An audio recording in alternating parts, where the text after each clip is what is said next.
Dobrý den, vítám vás u pokusu s názvem tření.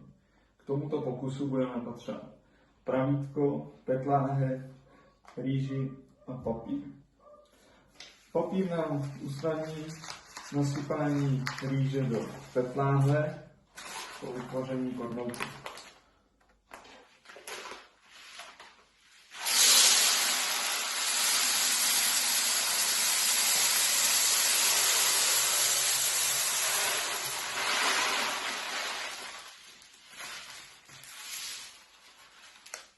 Láhev by měla být plná alespoň ze 2/3 a poté můžeme vsunout pravítko. Po vsunutí pravítka protřepeme, aby se rýže utužila.